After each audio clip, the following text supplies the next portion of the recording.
So,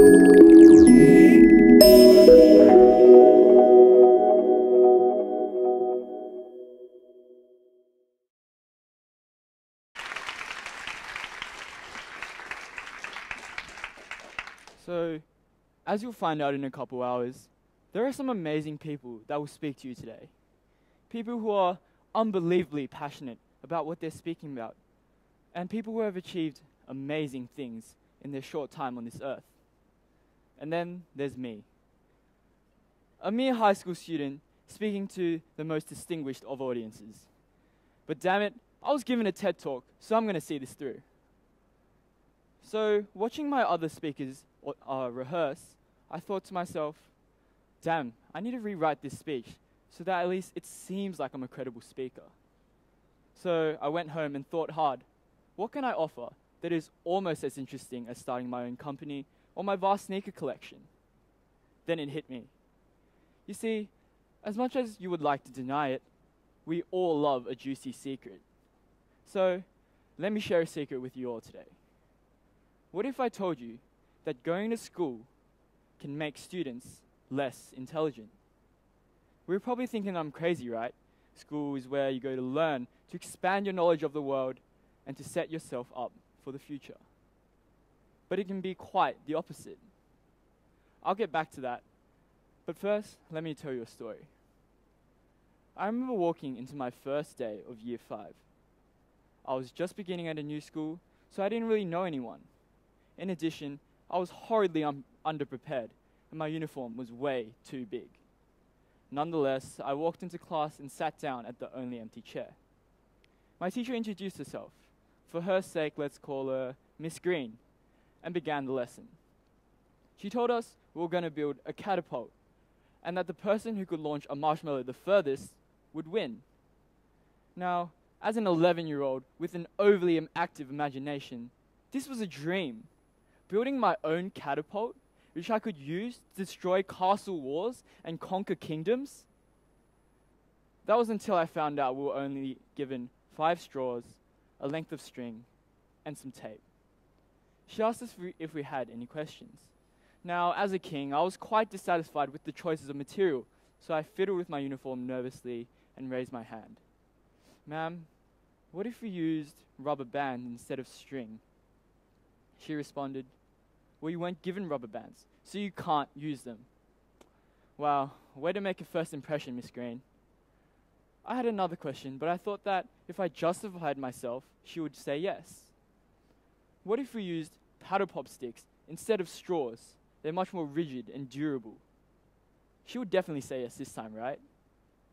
We are not allowed to. But, ma'am, what if, no more relevant questions, Hortin. Just get on with it. So, I didn't say anything else because I was told that it's rude to talk back, even if you're the one that's right. I went back to my table with the materials that I was given and thought to myself, well, this is lame. How am I supposed to rule a kingdom with weaponry like this? So it was time to get a bit creative. I asked the girl next to me, who was a complete stranger at this point, could I please borrow one of the elastics for your hair? She looked at me with this weird look, as if like I had asked her some disgusting question. But she gave it to me nonetheless. Looking back on it, I think it was so that I'd stop talking to her. Anyway, now my catapult had a bit more firepower, but I needed a frame to support it. These drinking straws were hardly going to cut it. So I rummaged through my pencil case and came across my stack of coloring pencils. Perfect. And thus, I built my catapult and lighted it up against all the others. The competition began, and the others stared at my marvelous creation. Obviously, mine launched the furthest, and my classmates came to congratulate me. I thought I had won, until Miss Green came along. Hortin, you have built a great catapult, but because you didn't follow the rules, you are disqualified. Wow, my dreams had been crushed. My kingdom shattered. Instead, first place went to a catapult that looked like 2 straws tied in a knot.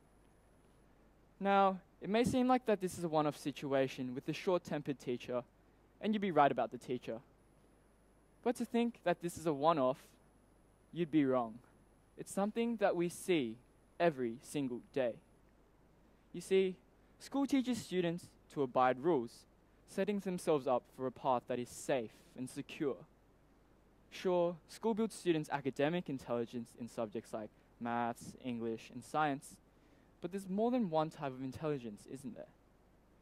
You see, in the process of building academic intelligence, school crushes students' most powerful form of intelligence that sets us apart from any other machine: our imagination. Whilst I was thinking of creative ways to build the best catapult possible, I was suppressed by academic constraints. Is it a coincidence that we see students in primary school who can barely speak fluently with bigger, more imaginative ideas than students in high school?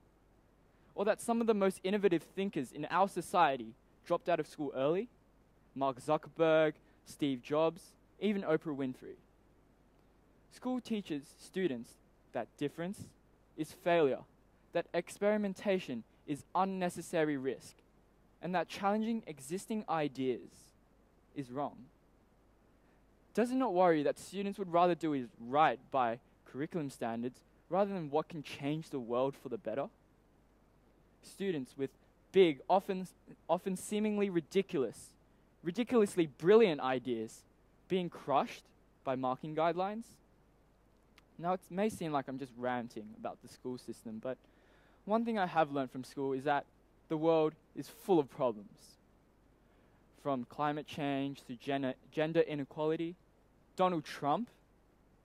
These are all enormous problems that our up-and-coming generation has to face.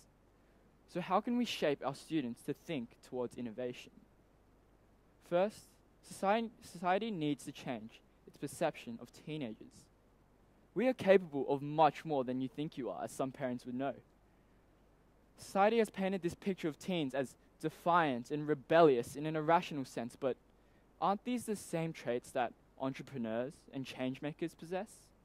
People who reject the status quo and imagine something better for society? People who think about using rubber bands instead of string? So students possess these traits already, but now it needs to be redirected into innovation by changing students' thinking. And currently, there is no real outlet for students to exercise these traits. But it all starts with school, because that's where thinking is molded. Events like TED are exactly the type of programs we need for all students, where they can share their ideas in a constructive environment. Rather than suppressing thought, what if we encourage students to think bigger, to think towards change? And this all starts with two simple words. Any change starts with these two simple words. What if? You see, by thinking what if, students will stop focusing on the now, which has become habit as they check their Facebook status for likes or see how many Instagram followers they have. Rather, they will focus on the future. They will focus on their goals and aspirations and how they can achieve that. And in the process, they will learn more about the material as well as themselves through these experiences. We need students to think bigger, more radically, and more innovatively than ever. Because as Einstein once said, the problems we have today cannot be solved with the same thinking that we once used to create them. So ladies and gentlemen, what if? 2 words with endless possibilities. Thank you very much.